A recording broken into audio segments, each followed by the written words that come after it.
It's an honor and a pleasure. Of course, this event is always a highlight at the end of the year for us. And a couple of thank yous before we get started. Obviously, Chamber, thank you for putting on this event. Ashley, Barbie, you guys do a fantastic job for us. Thanks to RSU for having a venue like this for us to have this state of the county. We appreciate them very much. It's always a good crowd here. You look around and you see local elected officials, you see first responders, you see prominent business people. Just thank you guys for coming and expressing an interest in what our county's doing and everything that you guys are involved in our community. So thanks for being here. We really, really appreciate it. Celebrated Veterans Day this week. I'm quite sure in this crowd, surely we have a veteran or two. If you are a veteran of this country, please stand up just a second. Do we have any veterans? Ashley May is a veteran.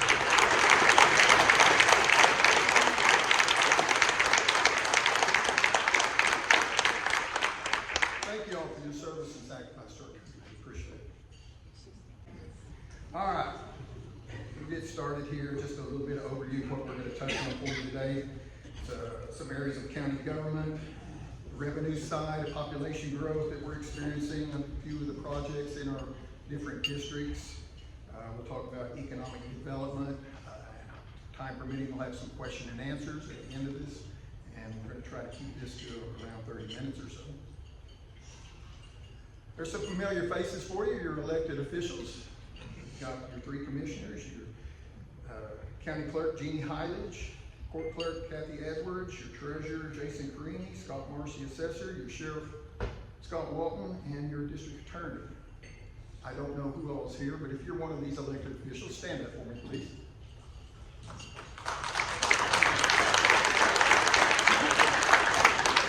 You guys do a great job. It is a pleasure to work with each and every one of you. So map of Rogers County, you can see that this county is divided into three districts. You see the green, that's Dan DeLozier's District 1, the yellow is District 2, and down at the bottom there in the pink is Ron Burroughs District 3. All the commissioners are responsible for the maintenance of the roads and bridges and infrastructure in their particular district, and what drives that maintenance is, of course, public safety for us. Organizational chart of your county government. What I want to highlight right off the bat is who you see at the top. Who is that? Citizens of Rogers County. That's who we work for. That's public servants. That's who we answer to. And that we strive to do that every day. Your elected official offices, of course, the sheriff's office, the treasurer's office, county clerk's office, court clerk's office, and the assessor's office. Underneath the Board of County Commissioners, you're going to see the different authorities that we are sitting on. The Board of County Commissioners serves on the Criminal Justice Authority, the Educational Facilities Authority, Finance Authority, the 911 Trust Authority, the Employees Deferred Savings Authority, and of course the Rogers County Industrial Development Authority. Departments that directly answer to the Board of County Commissioners are, of course, our Administrative Assistant, Kelly White, the IT Department, Building Maintenance Department, Planning Commission, Emergency Management, and our Public Information Officer all answer to the Board of County Commissioners. Other agencies that make up our county government, you see on the right-hand side, it's the Election Board, OSU Extension, District Attorney's Office, Excise Board, Board of Equalization, Rogers County Planning Commission Board, and the Rogers County Board of Adjustments. All make up your county government chart. We're going to talk about the revenue side for just a minute. County government is funded by a mixture of revenue streams, both federal, state, ad valorem tax, and interest income. All make up our revenue each and every year. Start right off with the investment income that we earn each and every year. This is a task of Jason Carini and his treasurer's office, and they do a good job of placing our money until we need it. And you can see the benefits we reap off of that. Most recently, $1,820,000 in interest income last year. Great job, Jason, and your team.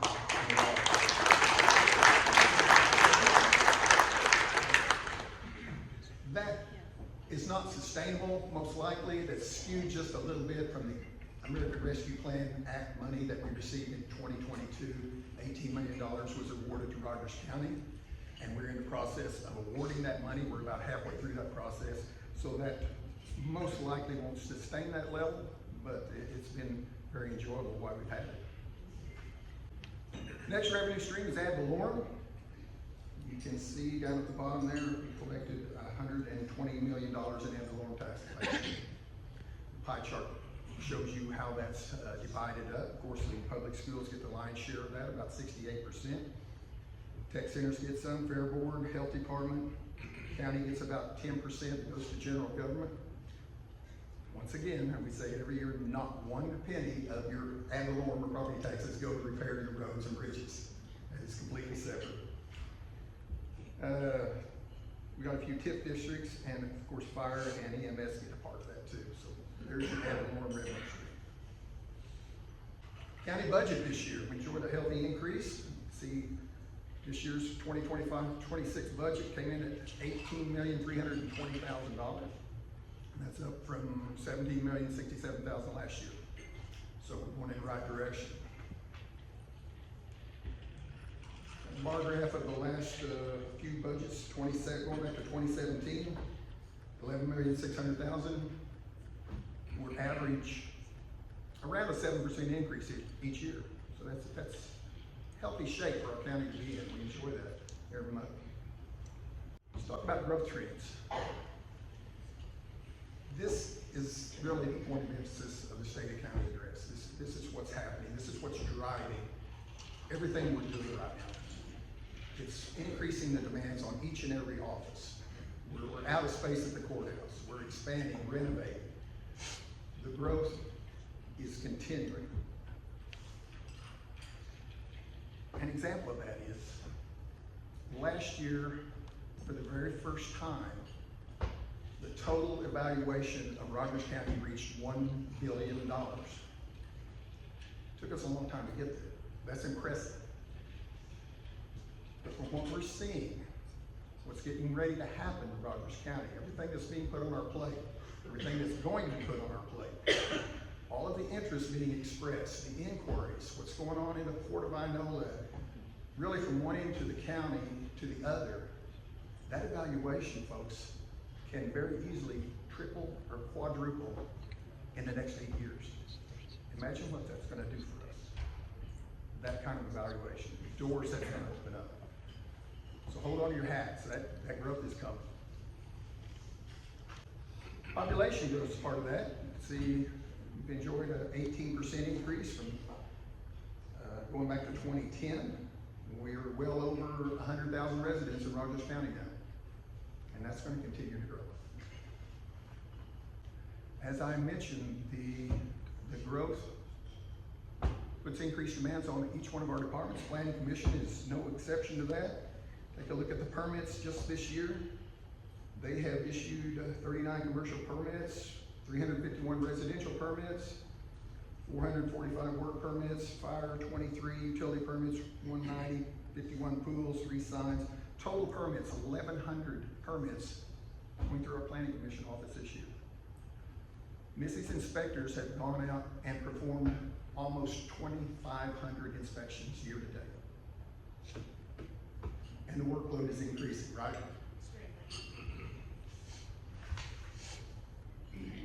That goes along with those permits. One side of it is the commercial side. You can see 41 commercial permits issued year to date. Total cost of those projects around $49 million. Residential side, 373 permits, and total project cost with those 373 permits, $92 million. Let's talk about some transportation updates. What's going on in all 3 districts? Wish Dan were here. He's a little under the weather, so I'm going to cover for him and his district. Dan was first elected in 2006, so he is our senior member and serves on a number of local and state boards. He's a busy guy, and he's very, very good to have around. We appreciate him very much. There's Rogers County certified road mileage. We have 1,160 certified road miles, public roads in Rogers County. 460 in District 1, 384 in District 2, and 314 miles in District 3. Those change about every 10 years. Every 10 years we have a census, and when we have those census, we redistrict, and some of our boundaries can shift a little bit each 10 years. District 2, which has Owasso, Collinsville area, experiences most of the growth. Those boundaries shrink a little bit, and the other two may expand a little bit. And that happens about every 10 years. This gives you an example of comparatively the bridges in the counties. It shows you surrounding counties, how many bridges they have. We have 122 bridges in Rogers County that are certified and inspected. Every 6 months, an independent engineering firm inspects each one of those bridges for us, issues us a punch list of repairs that are recommended or needed, and we initiate those repairs and turn those back in to have them signed off on.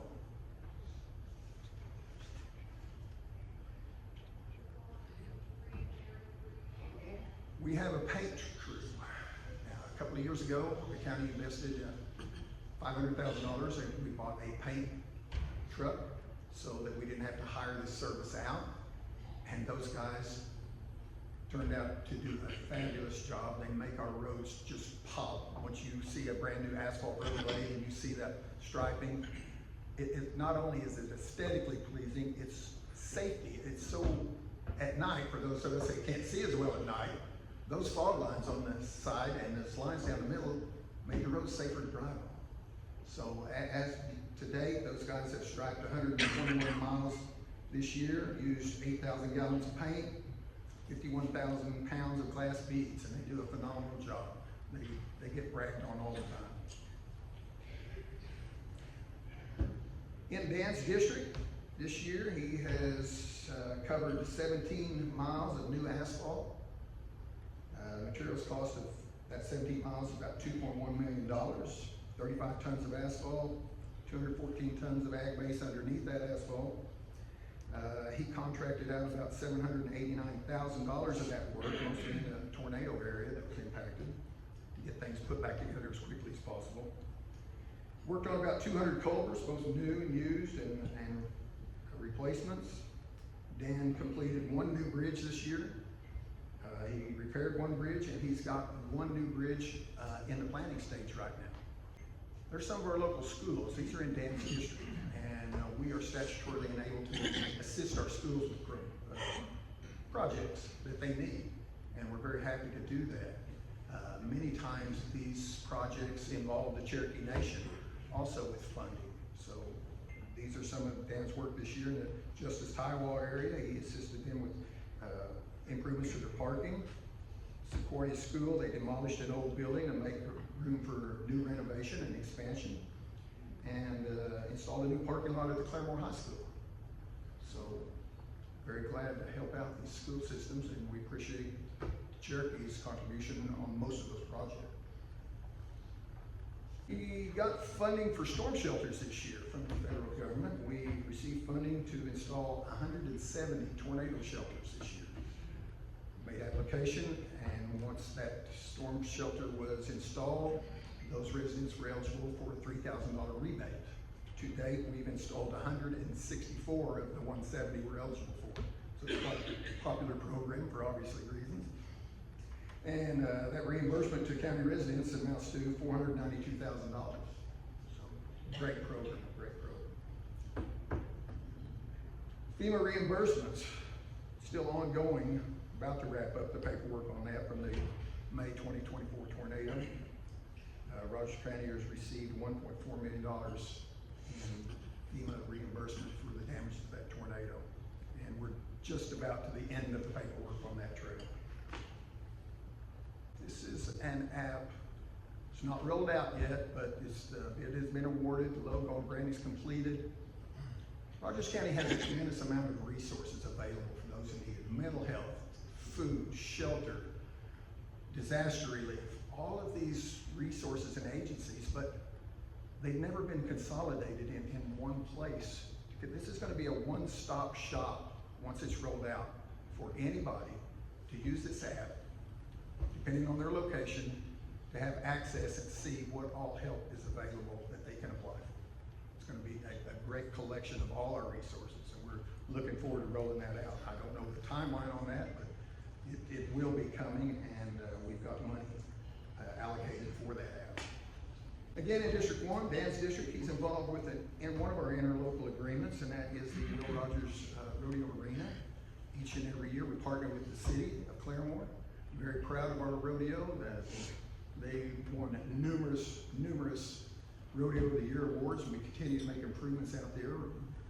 One of the most recent project, they're going to build skyboxes above the buckout chutes for additional seating, which they need very badly. So you're going to see some improvements out there, and we enjoy our affiliation and our rodeo. Sponsorships available. Sponsorships available. Absolutely. Talk a little bit about my district, District 2. District 2 basically goes into Owasso, Collinsville, and on north to Oologong, Talala area. 2025 projects for District 2 included almost 11 miles of new asphalt at a cost of a little over $1 million. To lay that asphalt, we used 10,000 gallons of tack oil and $45,000 worth of ag base. That's the sub base for underneath the asphalt. Winging on Causeway.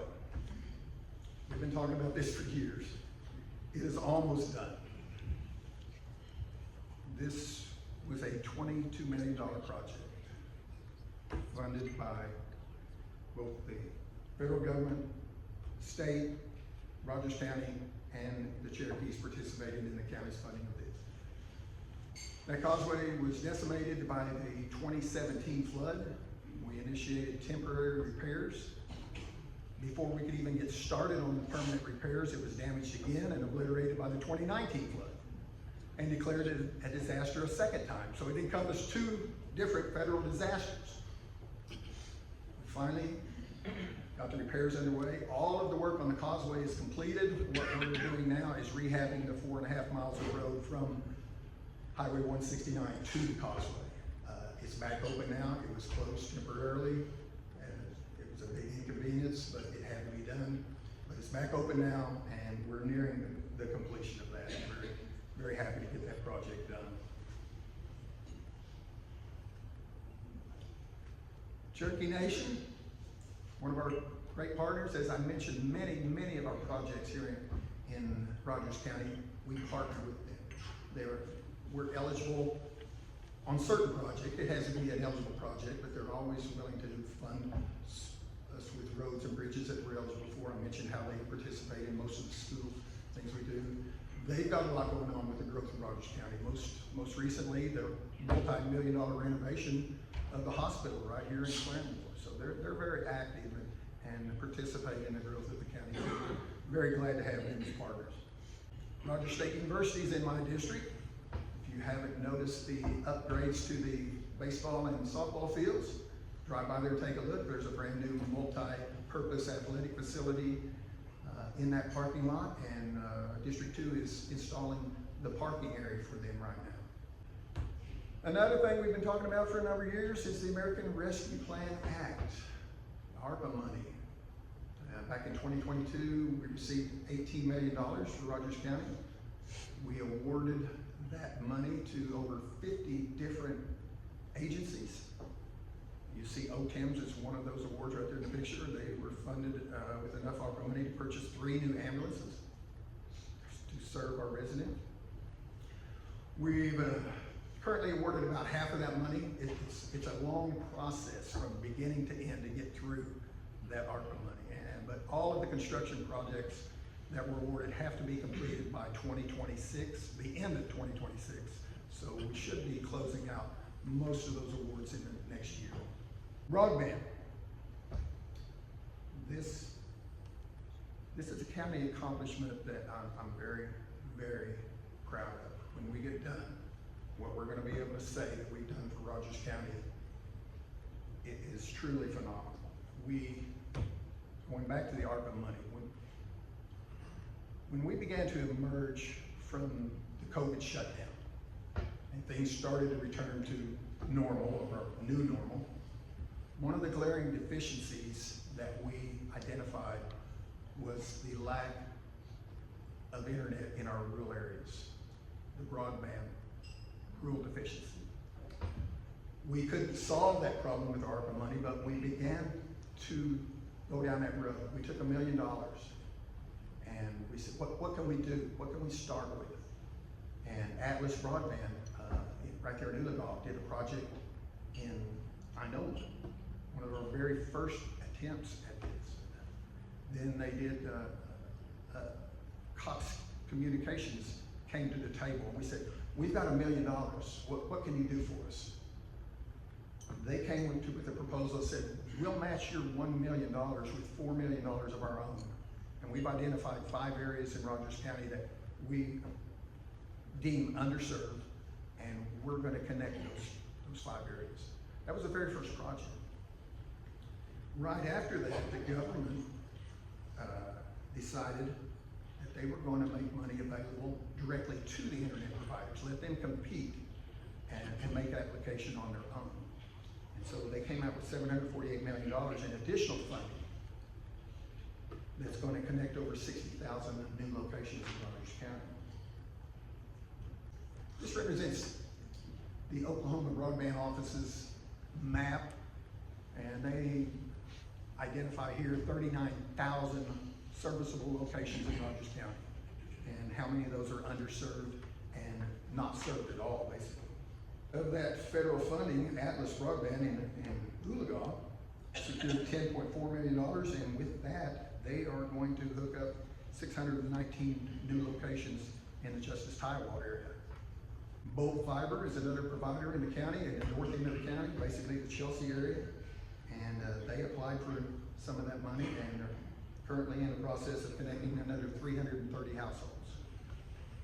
Cox Communications.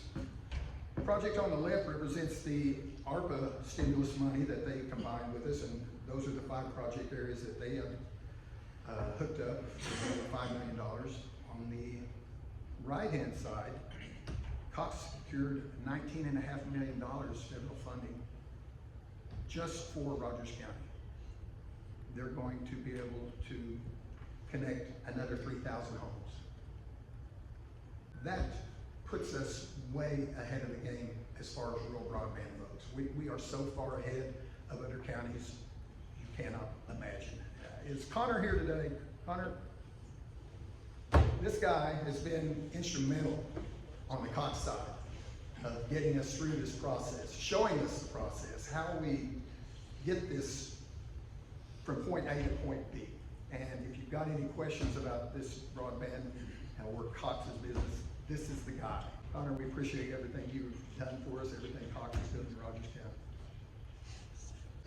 Another interlocal agreement that we participate in is the Heritage Hills Interlocal Agreement, again with the City of Claremore and the Rogers County Public Facilities Authority. We are set on a board that oversees the management of the golf course, and that golf course is thriving and making improvements each and every year. Financially stronger than it was 6 years ago when we took it over.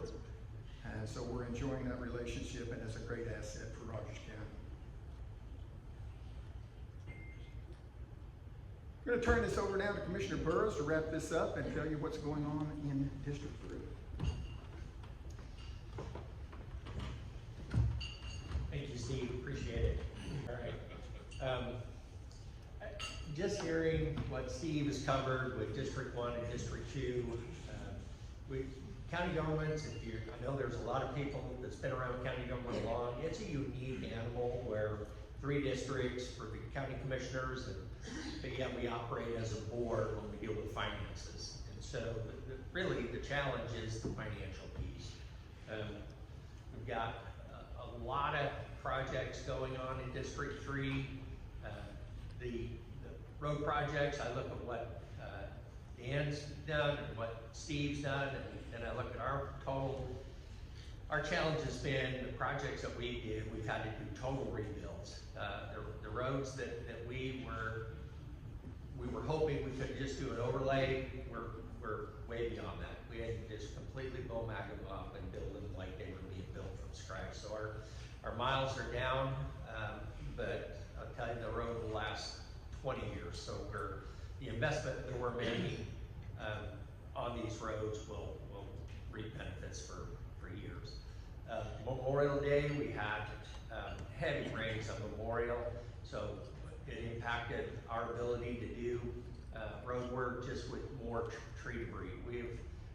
We have cleaned up since the Father's Day storm 2 years ago, the tornado a year ago, and then the memorial. I'm amazed there's a tree left in Rogers County, because we have dealt with a tremendous amount of tree debris, and it takes time and resources. We're just blessed that we have the ability to do that.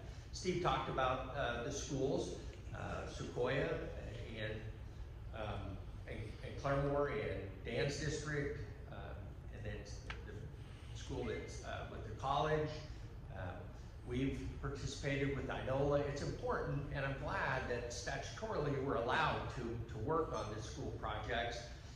And then they focus their funding, on education and their structure. For us, I mean, they buy the material and we use equipment and labor to be able to apply it. Our striping crews stripe this parking lot at the Inola High School. That is, you see the top X, that's a parking lot that was a chip seal, it's asphalt now. We'll continue to do some work there, but just a tremendous asset for these schools that they need, and rather bid that out, we can help them with equipment and labor. Projects on the highway, 66, so in Catoosa Creek, 70% complete. That's the one had the old trestle bridges on it. That contractor is making really good progress, and the project looks really good.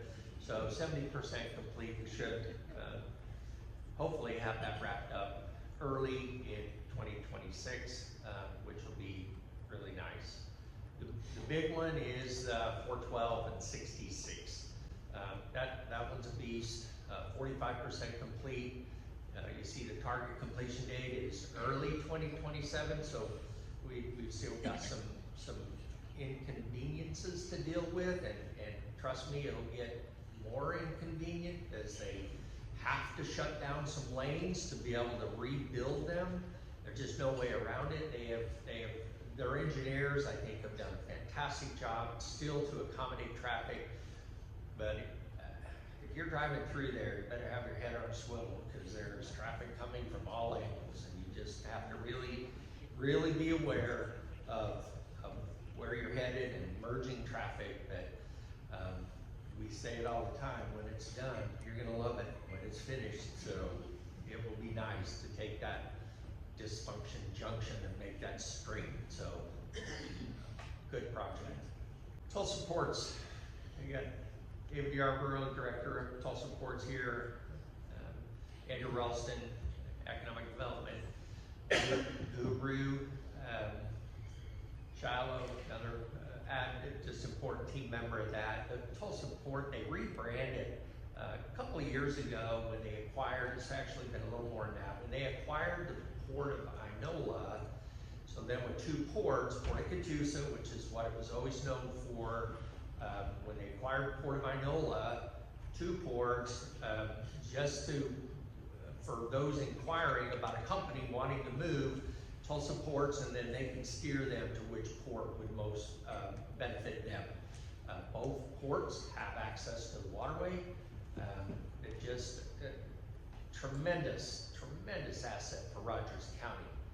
So just a little bit of the statistics there. They've added 350 between the two ports. Port of Inola, right now, the only industry in the Port of Inola is Sofidel, the paper company. When they projected what their employment numbers would be, it was around 330, 350. They're over 500 now. Other businesses in the Port of Catoosa have expanded. We focus a lot on new manufacturing, But what really flies under the wire is expanding existing businesses that are expanding. And there's hundreds of jobs of existing businesses that are expanding. Construction, the unit train project at the Port of Catoosa, $37.5 million.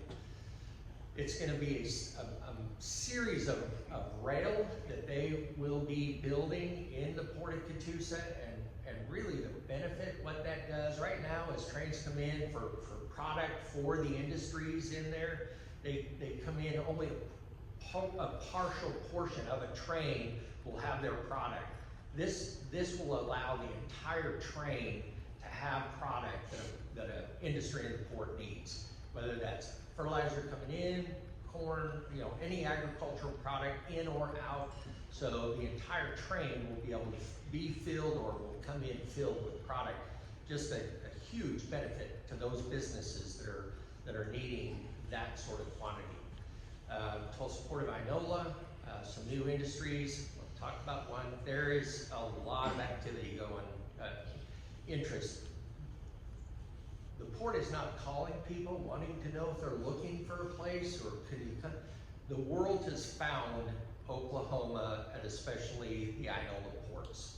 Mid-America in Mays County, also just tremendous activity, but we are so blessed to have these industries looking at coming towards ours. If you haven't heard, Emirates Global Aluminum was announced a few months ago. $4 billion investment. It wasn't but just a few years ago, hundreds of millions of dollars for an investment. Now every one of them seem like they end with a B. The investments are just unbelievable. And the benefit that would provide for the schools there, the cities, and the other industry that will feed into Emirates Global Aluminum. Job creation, over 1,000 jobs that they will be required, which will create population growth in that part. Not just that part, there's a lot of nice places to live in Rogers County, but just having a good job that close is just, you're gonna see. Missy, you think you're busy now. I mean, when they start breaking ground and they start, there'll be another big push in population growth. To put things into perspective, right, with that aluminum company, all aluminum companies across America produce about 640 metric tons. This one facility will produce more than all the rest of the country is producing out of this one facility. So pretty significant. About 40% of a car has aluminum in it. There's military needs. There's the airline industry, just a huge. Right now we're importing a lot of that. This will make it self-sustaining for the U.S. Another project that we're really proud of, Maggie and with CETA, created this scholarship program. There's a lot of fine print there, but I'll just kind of talk through it. If you have any questions or you know somebody that's still looking at career change, please get with Maggie. There'll be a QR code on one of the other slides. But this scholarship program has gained her and her team a ton of attention because of its success. Look at some of this. So right now there's been 263 applicants accepted. The scholarship money that's been awarded, $434,000, and then the top 6. But if you look at the top 3, they're all medical related. That these folks are interested in. And I know we've all heard of the shortage in the healthcare industry. So this scholarship is really helping to feed into that. And phlebotomists, CNA, LPN, those are starting points, but that's where they bridge to RNs, and I mean, it just really is a tremendous program.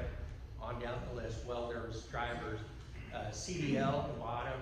CDL drivers actually exceeded, the demand for CDL drivers exceeded nursing for the first time ever, and so her program does include that as well.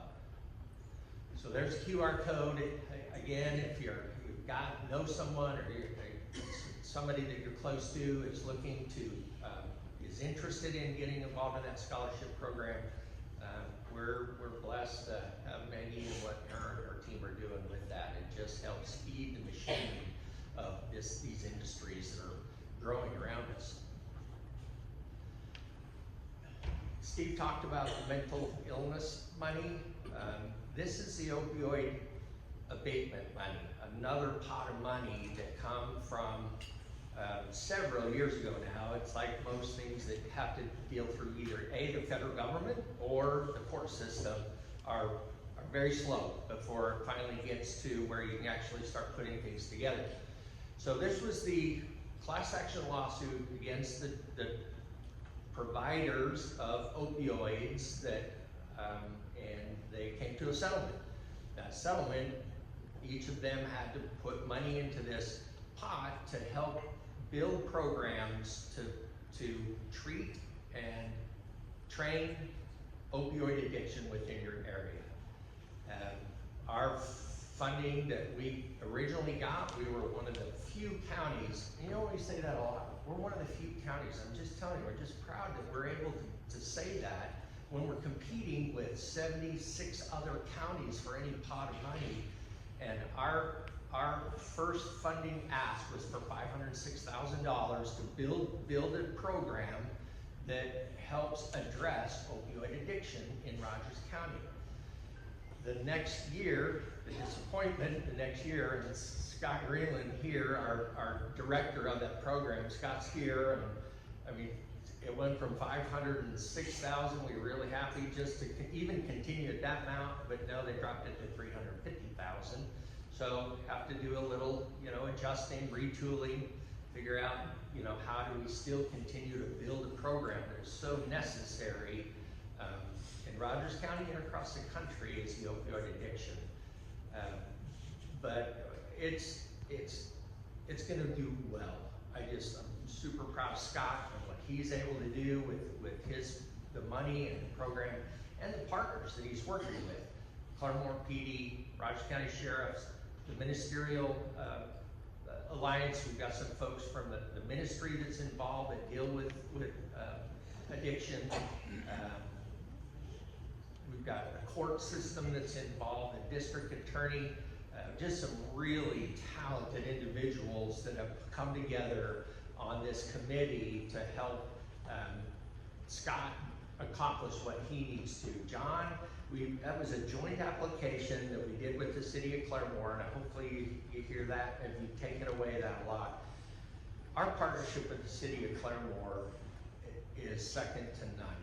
I mean, and with the population growth within the city, for us not to be a partner is shame on us, and we're not. We are a good partner with, and we're proud to be a partner with the city of Claremore. But John and I had a conversation 2-3 years ago, just the tragedy that Claremore, his officers and Rogers County sheriffs are dealing with kids whose parents are addicts or they're addicts at a young age. We're talking elementary school age and they're addicts. So we decided to where are we gonna start? And our focus needs to be in the schools. We need to educate those kids and try and catch them before they get so caught up into it. The challenge is they go home to addiction. So it's a big challenge, but that's where most of our emphasis has been, is education in the schools. And we're seeing really, really good results. And then Sheriff Walton, a GED program in the jail, which has never happened before, and getting some of these inmates that are also with opioid addiction, just to get them a GED. And you've heard before, knowledge is power, and if they can get something that they've accomplished and get out and get a job, and hopefully they never go back to that.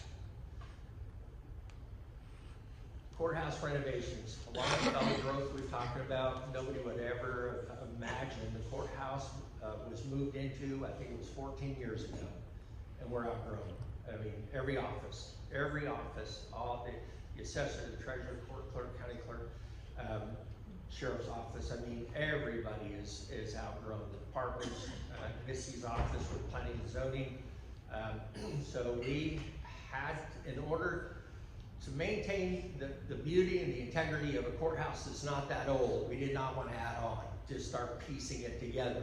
So we had to take some departments that were not statutorily required to be in the courthouse and find them space off campus, which we did.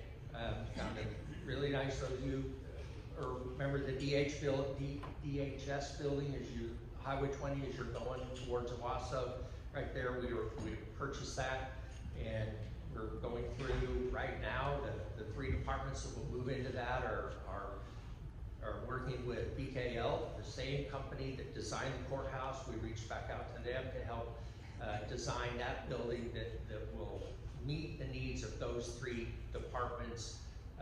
Then will be officed out of that location that will give us the room to expand every office to include the DA's office. And when the DA needs room, you know, there's challenges in the community, but we have a fantastic DA with Matt and his team, district attorneys. So National Association of Counties, that's something that I jumped into early on in my term, and it's been blessed to be asked to serve as the state's representative for the National Association of Counties, and then also on the disaster recovery task force, because Oklahoma has so many declared disasters, they needed a representative. So I represent Oklahoma on that task force as well. And that's where we meet our federal partners at their office in Washington, but it's not just me, it's me and 3,069 other counties across America. That's a big voice taking Washington to tell them what we need. You know, that's the end of the day. They don't know if we don't tell them. So that's been a big piece of my time in Washington, D.C. and around. I don't know if you've noticed the courthouse at night, it's been lit up. This whole last week was lit up in green in honor of our veterans. It is absolutely beautiful when you see it all lit up in green. We have 21 veterans that work for Rogers County. So we like to recognize them in a special way and just let them know how much we appreciate what they did and are continuing to do. Most of those veterans are under Sheriff Walton's team. Most of them work for the sheriff's office, but driving down the parade route last week in the Veterans Parade, one of the local churches gave out scarves, red, white, blue scarves to veterans, and it was just inspiring to see how many of those scarves were along the parade route. We have a rich history of veterans in Rogers County.